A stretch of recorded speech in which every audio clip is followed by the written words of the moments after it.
বন্ধুরা, এসে গেছি ইতিহাস বিদ্যার্থী টিউটোরিয়াল চ্যানেলে। আজ আমি পলাশির যুদ্ধের কারণগুলো কী ছিল সেই নিয়ে বলবো।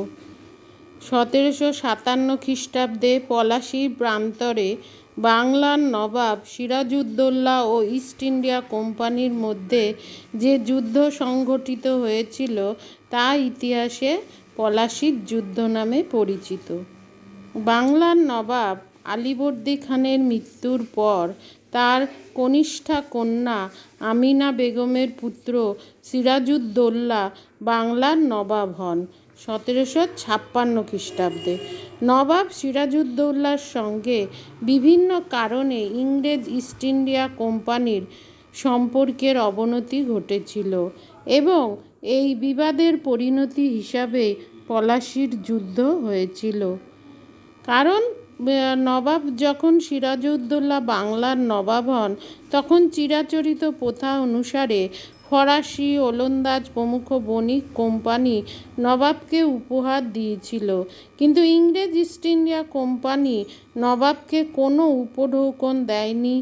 এর ফলে নবাব সিরাজউদ্দৌলা ইংরেজদের ব্যবহারে অসন্তুষ্ট ও তাদের প্রতি রুষ্ট হয়েছিলেন এবং ইংরেজদের সঙ্গে বিরোধিতা এর জন্য আরও প্রবল আকার ধারণ করেছিল।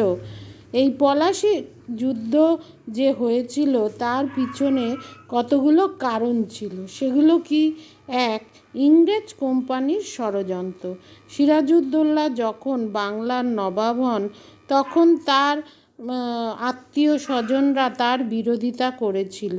সুযোগ বুঝে ইস্ট ইন্ডিয়া কোম্পানির সঙ্গে সিরাজ বিরোধী যে তার মাসি ঘসেটি বেগম ও শৌকত জং কী করেছিল?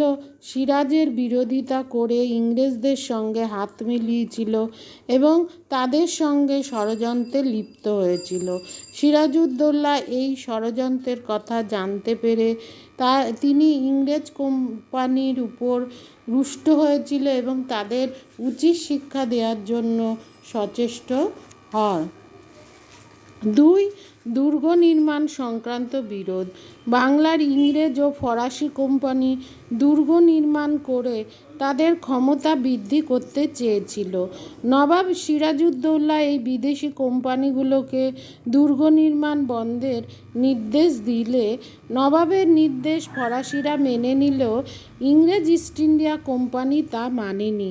এর ফলে নবাব সিরাজউদ্দৌলা ইংরেজ ইস্ট ইন্ডিয়া কোম্পানির উপর প্রচণ্ড রুষ্ট হয়েছিল।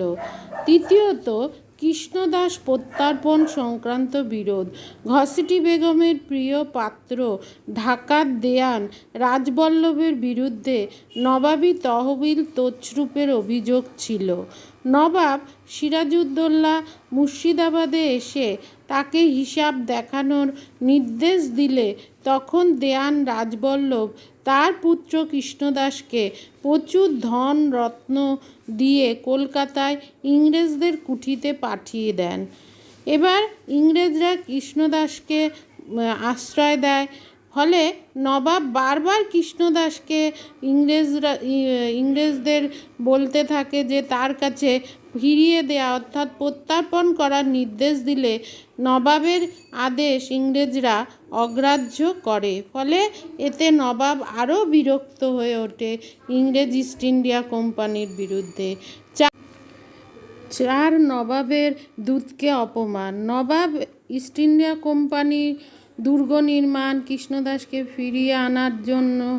ফিরিয়ে তার হাতে দেওয়ার জন্য ইংরেজরা শোনেনি, তার ফলে তিনি তাদের প্রতি তো রুষ্টই ছিল। সুতরাং এই বিরোধের মীমাংসার জন্য তিনি তার দূত নারায়ণ দাসকে কলকাতায় পাঠিয়েছিলেন। ইংরেজরা দূত নারায়ণ দাসের সঙ্গে কোনো রকম মীমাংসায় আসেইনি, উল্টে তারা তাকে অপমান করে। এতে নবাব ইংরেজদের বিরুদ্ধে আরও ক্রুদ্ধ হয়। পাঁচ, দস্তকের অপব্যবহার। সর্বোপরি ইংরেজদের সঙ্গে নবাবের সম্পর্ক চূড়ান্ত অবনতি ঘটে দস্তকের অপব্যবহারকে কেন্দ্র করে। মুঘল সম্রাট ফারুক শিয়ারের ফরমান অনুযায়ী শুধুমাত্র কোম্পানি দস্তক অর্থাৎ বিনা শুল্কে বাণিজ্যের ছাড়পত্র পেয়েছিল, কোম্পানির কর্মচারীরা নয়। কিন্তু কোম্পানির কর্মচারীরা এই সুযোগে তাদের নিজেদের আয় বাড়ানোর জন্য তারা নিজেরাই ব্যবসা বাণিজ্য করতে শুরু করে এবং সেখানে কোম্পানি জন্য তারা করে না, তারা নিজেদের জন্য সেই দস্তকের অপব্যবহার করতে শুরু করে।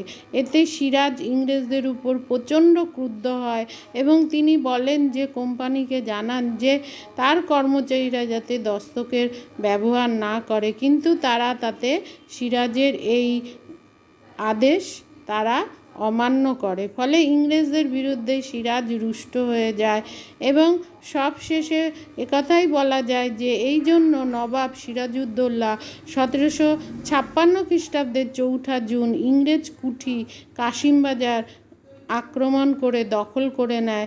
রবার্ট ক্লাইভের নেতৃত্বে ইংরেজরা এরপর 1757 খ্রিস্টাব্দের 2 জানুয়ারি কলকাতা আবার পুনরায় দখল করেন এবং নবাবের সঙ্গে আলীনগরের সন্ধি স্বাক্ষর করেন 1757 খ্রিস্টাব্দের 9 ফেব্রুয়ারি। ইংরেজরা নবাব সিরাজউদ্দৌলার বিরুদ্ধে মির্জাফরের সঙ্গে ষড়যন্ত্র করে যাতে কিভাবে নবাবকে পর্যুদস্ত করা যায় এবং তারা 1757 খ্রিস্টাব্দে 23 জুন পলাশির প্রান্তরে নবাব সিরাজউদ্দৌলার সঙ্গে যুদ্ধে নামেন। দুপক্ষে প্রবল যুদ্ধ হয়। যুদ্ধে শেষ পর্যন্ত সিরাজউদ্দৌলা চূড়ান্তভাবে পরাজিত হয়। আজ আসি, দেখা হচ্ছে পরবর্তী ভিডিওতে। চ্যানেলটা অবশ্যই সাবস্ক্রাইব